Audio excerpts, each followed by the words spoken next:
Hey, house guests, welcome to today's BBCan 10 updates and spoilers. Woo! It's the first one of the season. Our house guests of the day are Krista Patton and Teresa Lyons. Thank you both so much for the support. We could not do this without you, and we appreciate it so, so much. So, thank you again. And if you guys are watching this and you want to be a house guest of the day, check our Patreon link in the info box below. It's only $1 for a holla. So I want to welcome everyone watching today. Thank you for being here. If you're here live, hey. If you're watching this on the replay, what's up? I would recommend before getting into this, if you don't already know all the house guest names yet, I'm still like confusing people, or I'm like drawing a blank for a second. Like, oh, this person said this. I'm blanking on the names. But if you're not super comfortable with everybody's names yet, I would recommend pulling up like a grid of all the house guests so you can keep track of what I'm talking about today, because I do not have the technology at my disposal to like have all the photos up as we're streaming this. I wish I had one of those like smart boards from the election or something. I'm no Steve Kornacki. But anyway, yeah, it'd be good to have the house guest photos on hand so you can really keep up with it. But anyway, let's get started. So last night, we saw a quick look at how the first week played out. And it really was a quick look because they had to fit in a whole entire week, or I don't know, 5 days, whatever, of gameplay into 2 1-hour episodes. So it was a lot. But just a brief recap of last night's episode. Herman was the HOH. He didn't want to make too much of a splash with this move. So he nominated Jess and Melina because neither of them had strong connections throughout the house yet. Jess was his target. And what do you know? Jess won the power of veto. It's crazy how that works out sometimes. But Jess used the power veto on themselves, and Herman nominated Kevin in their place. So it was Kevin versus Melina up on the block. And as we saw, Melina was evicted by a vote of 11 Z's to 2. And the 2 votes for Kevin to go were Jess and Jay. So after the eviction, Kevin got to open a secret door and he won $500. Woo! I gotta say, this is a really interesting twist. I was talking about this in our episode recap last night. But this is a cool idea to give whoever survives the block the chance to get something. It's not going to be money every time, I don't think. I mean, this could eventually give maybe an underdog who gets nominated a lot, a Pawn Star, maybe they get an advantage. It could lead to a power shift if just one side is dominating the whole game. It could soften the blow of being a pawn. Maybe we'll see more volunteers this season to be pawns. And the Majority Alliance could also just gamify this and use one of their own numbers as a pawn in the hopes of getting an advantage at the end of the week. It's giving me Luan vibes a little bit. But anyway, that's what we saw in the show. So action-packed. All right, then the live feeds began at 10:19 p.m. Eastern Standard Time, baby. I can't tell you how much of a difference it makes to be on the same coast as the Big Brother house. Oh my God, it makes it so much easier. So yeah, East Coast time. When the feeds came on, the house guests were changing after the HOH competition, and we find out that Marty won the HOH, and it was some sort of a physical competition, possibly like some sort of endurance that included balance and focus. A lot of people were talking about how you could do really well in the competition without like brute physical strength as long as you were really focused. It sounded like maybe there were some balls involved. Maybe it was like a survivor type where you have to like balance a ball, something like that. But we find out that Steph was one of the last ones in the competition. I think it was down to Marty and Steph. And Steph made a deal with Marty for safety this week. And Marty has already told her multiple times he plans to honor that deal. So now the question is, what will Marty do with his HOH week? And I have to say, it's always difficult to piece together what's been going on and who's been working together when we didn't have week 1 live feeds. So it's always like a puzzle to try and figure out what's been going on. To add on to that difficulty, a lot of the house guests speak French this season, and they have been speaking French on the live feeds quite a bit, which I think is really, really cool. But I do not speak French, so I can't really translate those conversations. But we can talk about what we've been hearing in English. You got to imagine, like, with Marty winning HOH this week and Marty being Acadian, French is his first language. Um, is everybody going to be pulling out their their French to try and like be cool with Marty? I don't know. But before we really dive into things here, it's important to note that the house guests do know about what happened with Kyle Moore and Big Brother Twitter last year. I'm not sure how it originally came up because it came up before the feeds came on. I don't know if he volunteered this information or maybe somebody recognized him because we do have a few super fans in the house. But he was chatting with Betty last night about what seasons both of them have watched. And Kyle was talking about how he's watched a number of seasons now, but he didn't start watching them until after what happened last year when BB Twitter was like, Kyle Moore, we like you. What's your deal?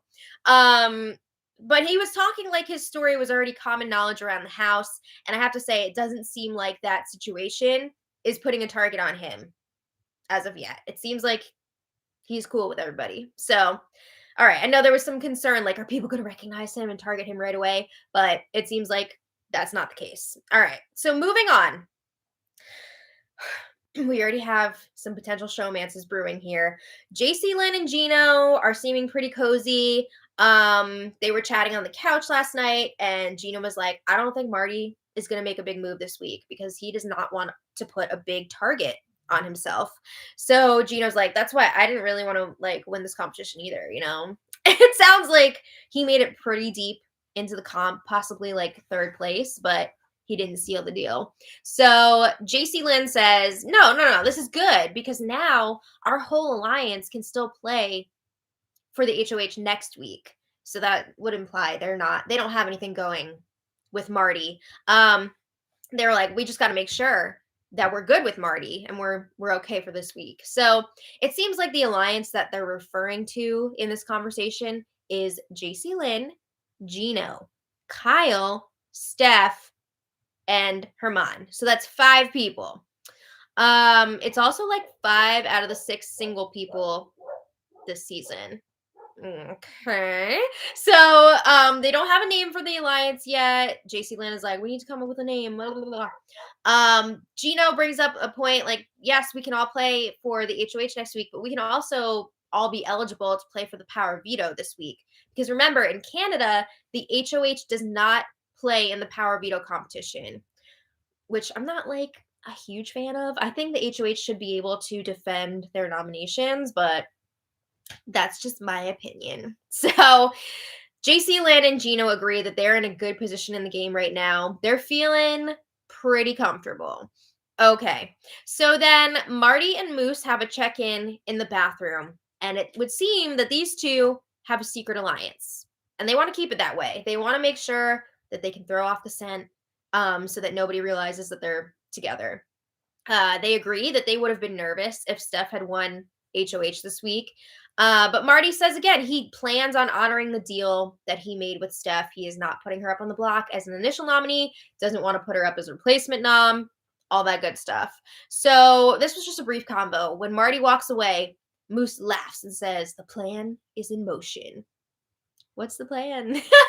I'm not sure exactly what plan Moose is referring to, but Moose also says, I threw everybody off. Nobody thinks that me and Marty are talking at all. I've been talking game with this guy since day 1. Okay. So then the camera cuts to Marty alone in the red bedroom, and he says, target right here. And he points to his own back. And he says, I don't care at all, though. I came here to play the game. I mean, he seems a little bit nervous that he'll have a target on his back after winning this comp. But he says, I guess I can check winning HOH off of my BB bucket list. All right. So then Betty and Jay were chatting on the couch, and they seem close-ish. They seem like they could be potentially working together. And I gotta say, I dig their vibe. I think they're a lot of fun to watch, especially together. So Jay is hoping that Marty is going to be cool with the fact that they voted for Melina to stay. Jay was one of those votes for Kevin to go. And Jay explains to Betty that they didn't want anybody to go out on a unanimous vote. So that is why they voted against the majority there. And Jay says, like, I told everybody pretty much that I was doing this. So it wasn't really a surprise that Jay voted for Kevin to go. So Betty says, you know what? I'm kind of upset that Melina had my name in her mouth before she left, because Betty says she promised Kevin her vote and she wasn't going to go back on that on national TV. She says she wants to try and play the game without lying. Good luck with that. No, but she says she doesn't want to have to lie like directly to people's faces. If she like dances around something, that's one thing. But if she's like lying straight up to people's faces, she doesn't want to be in that situation. But they're trying to figure out who the other vote was for Kevin to go, and they suspect that it may have been Jess, which is correct. I have to say, it does not seem like Jay is working with Jess. It looked like maybe they could have been because they both voted against the majority, but that does not seem to be the case here. Doesn't seem like anyone's really working with Jess, which is kind of sad. I mean, Jess has a few allies, which we'll get to later, but yeah, Jess is definitely an outcast this season. So Jay is thinking that this week is going to be easy. And Betty warns them, don't get too comfortable, because that's when shit hits the fan. That's like a classic reality TV thing. Don't get too comfortable. But Jay clarifies, I will be putting in the work this week, but they don't think it's going to be a tough one for them. Okay. So Jay wants to talk to Marty and bring up a conversation that they had with Marty and Betty before. I'm assuming it was about like safety and working together, like at least looking out for each other. Yeah, so that's that. I'm enjoying the Betty and Jay dynamic so far. We'll see where it goes. All right. So then Summer checks in with Gino in the storage room, and Summer says, you need to let me know if the honey bunch becomes the side bunch. Just a reminder, because there's already a million alliances floating around. The honey bunch was the first 4 house guests to enter the house. They agreed to work together. So that was Summer, Gino, Jacey-Lynn, and Josh. Honestly, like, I wasn't even thinking that this was going to be a thing anymore. I don't know if it actually is, or if it's just like a formality. Like, I don't know if this is actually meaningful to anyone at this point, but Summer is bringing it up. And Summer says, Gino, I notice you getting close to some of the other girls, and like, you're an adult, that's fine, whatever. But if it turns into a showmance, let me know in advance so that I know which one to protect more. It sounds like Gino is like juggling multiple gals here. But Gino's like, you don't have to worry about anything right now. Okay. So Gino is asking, which girl do you think I should choose? And Summer says, I think you should go for Jacey-Lynn.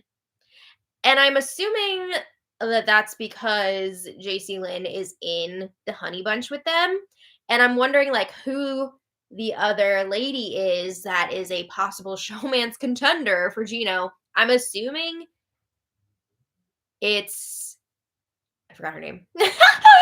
I forgot her name. Steph. I'm assuming it's Steph, but I'm not 100% sure on that. Okay.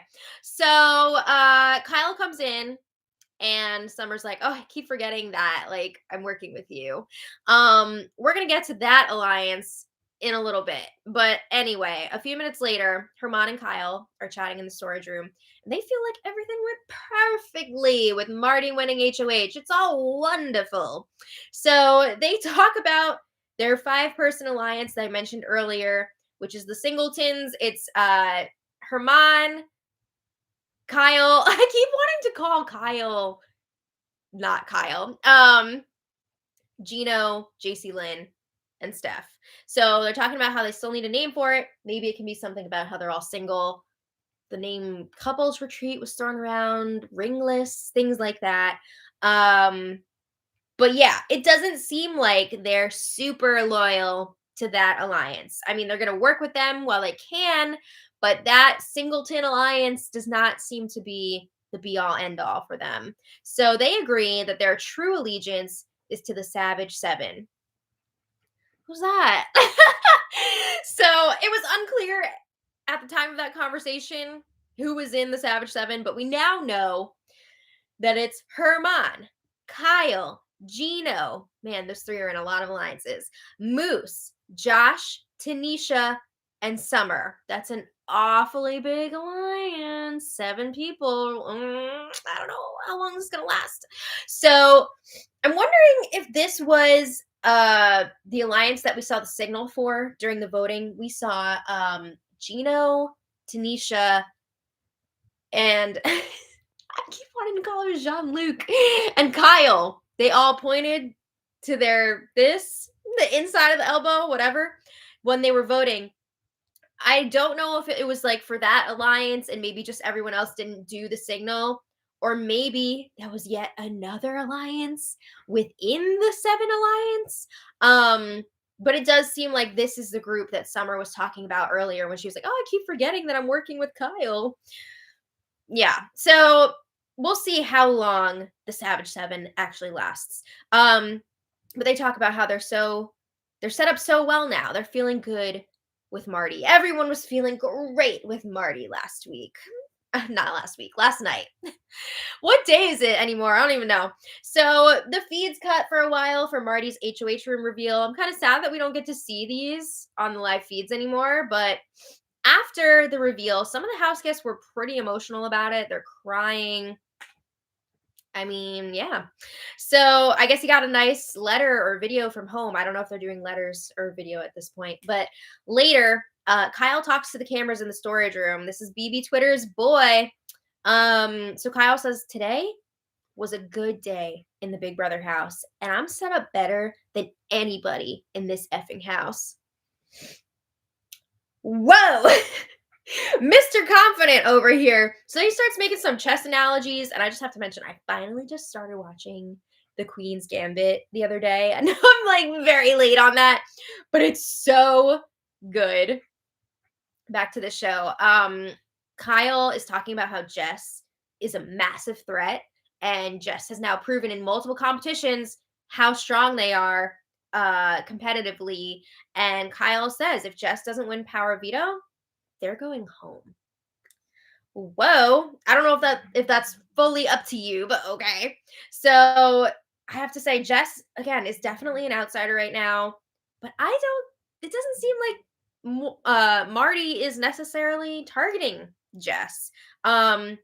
We can see that Jess is at least close with Helena. Helena has said that she doesn't like how Jess is being ostracized and she wants to be there for Jess, which is really sweet and really cool. So yeah, at least Jess has somebody in their corner at this point. But like I said, it doesn't seem like Marty is necessarily targeting Jess, even though that's what a bunch of people want him to do. I also want to mention, again, it seems like nobody is worried about Marty putting them up.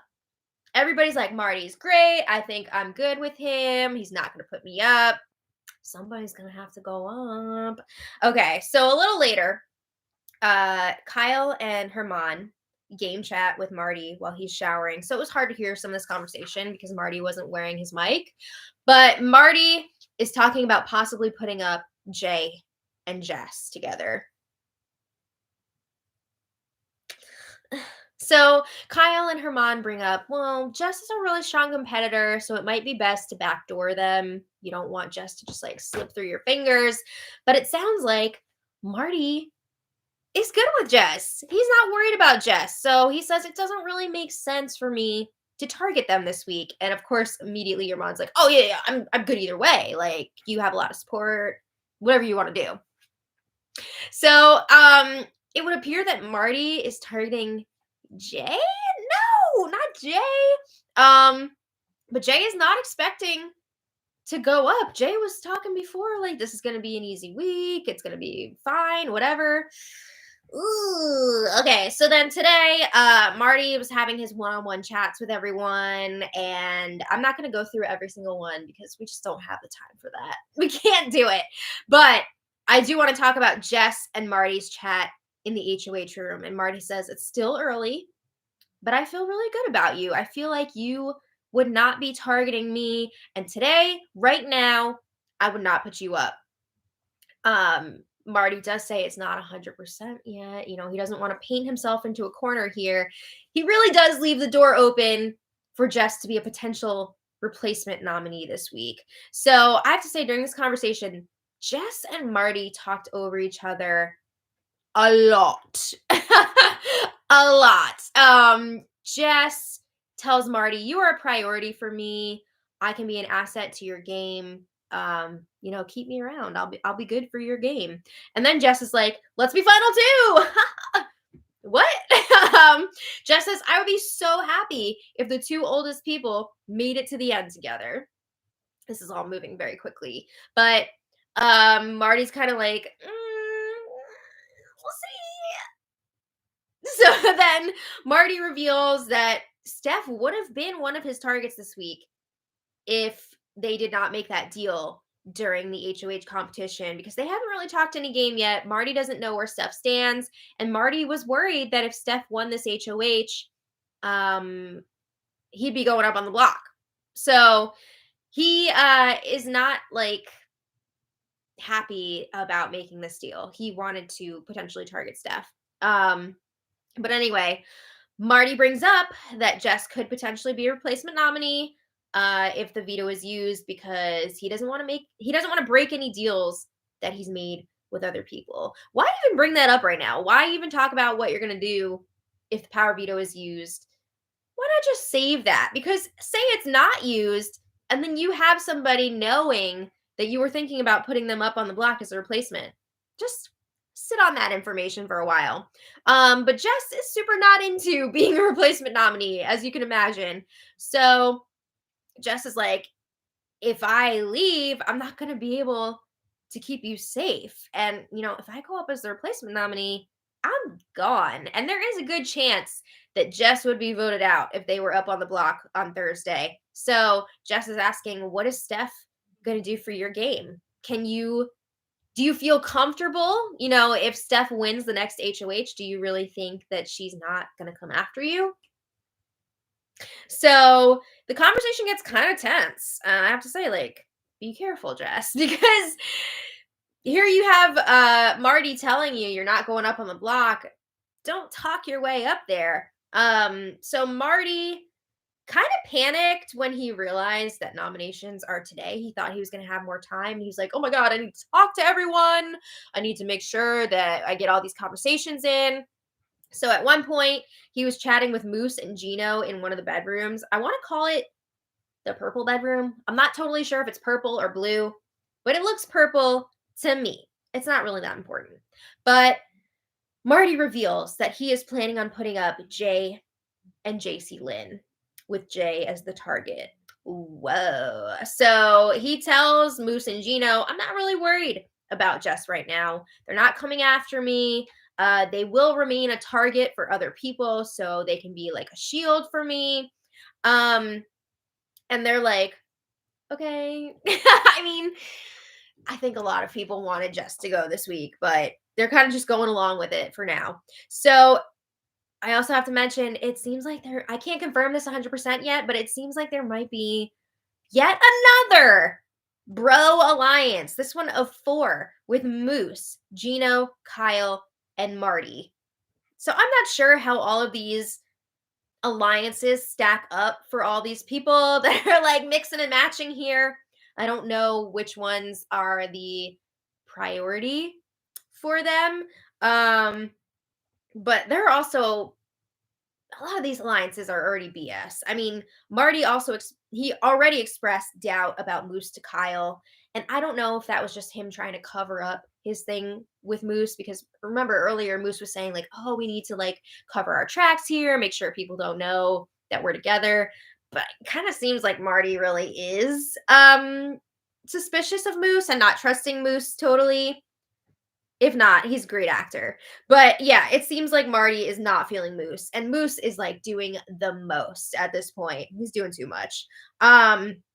This afternoon, Marty is also doing a lot. He was trying to set up a final two with Herman. He's trying to set up a final three with Kyle and Gino. This is just all kinds of messy. Let's slow this down a little bit and take our time here forming all these deals and alliances. It's a lot all at once.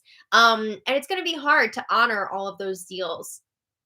So anyway, later, Jacey-Lynn and Gino were in the purple bedroom, and he lets her know there is a possibility that she's going up on the block because Marty just feels like he hasn't had a lot of game discussions with Jacey-Lynn. But he lets her know you would not be the target.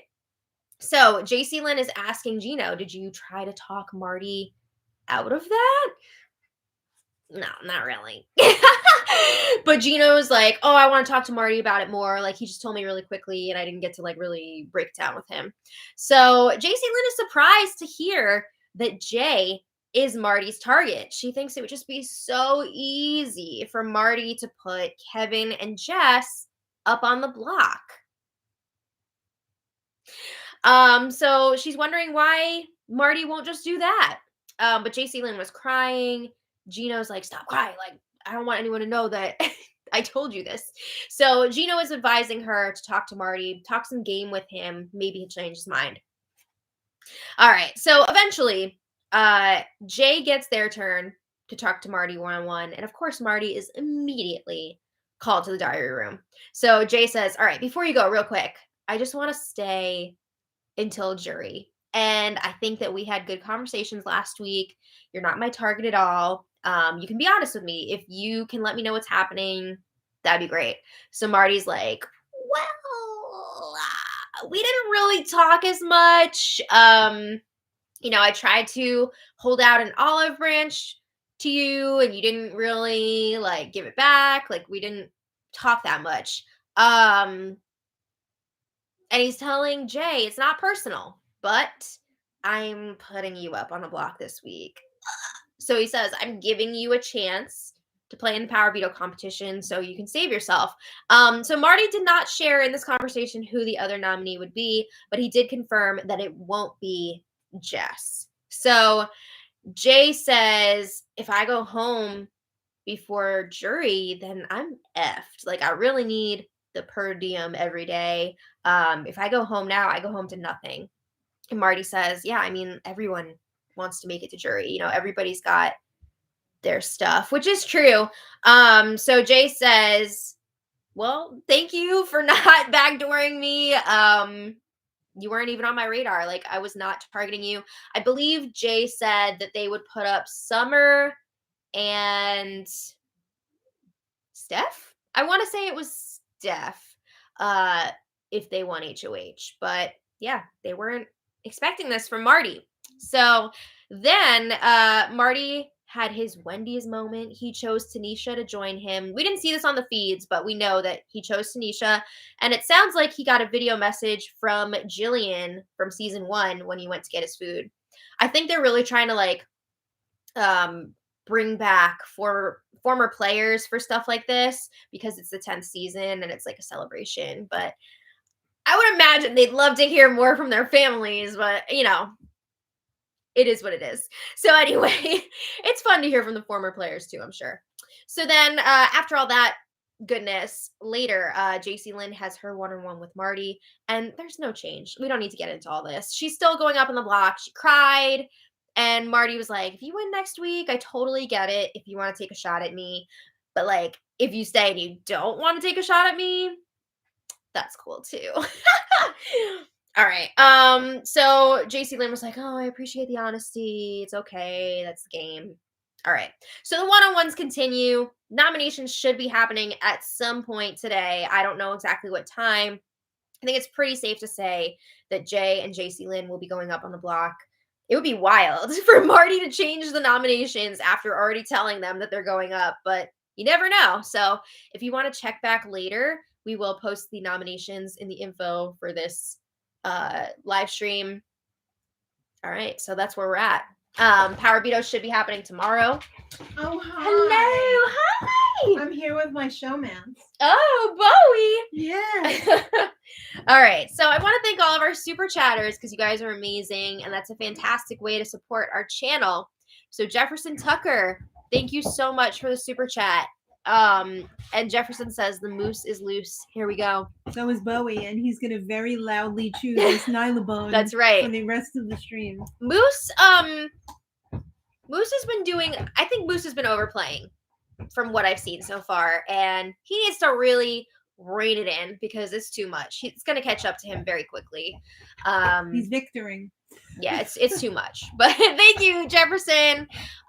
Susan Pendley, thank you so much for the super chat. I'm so sorry if I said your name wrong, but we really do appreciate the support, and I love the little birdie sticker. Taylor Fulmer, thank you so much. We love you too. We really appreciate it. Janet Tucker, 68, thank you so much. I love a black cat. To Jefferson Tucker? No. No, I think we've been through this before, Yeah. right? Thank you so much again. Bradley Michael, thank you so much for the super chat. And Bradley says, hope they don't turn the feeds off every night. Yeah, I noticed they turned the feeds off. I think it was a little bit after 2 a.m. last night. And then they came back this morning, like, well, everybody was getting up. And it was kind of like, is that really necessary? What time did they get up? I don't remember what time it was, but I was already, like, working on stuff by the time So, like, 9? I want to say it was around 9 or so, but I don't remember exactly. It was like 8 or 9. So, yeah, I'm hoping that they're not going to do that either because that is kind of whack. It's whack. Keith Holloway, thank you so much for the super chat. We really appreciate it. And Keith says, good job. I love the feeds. I'm glad you're enjoying them. All right. It's always a good time. Yeah. Maddie L says 10 seasons of BBCan and the first evicted house guest has been a girl in every season except BBCan 5 and BBCan 8. Is that true? That's crazy. Wow. Yeah, I'm not super into that stat. But I want to thank you all so much for watching today. We will be back tomorrow for more. So we'll see you then. And until next time, much love. Bye. Bye, everybody. Bye.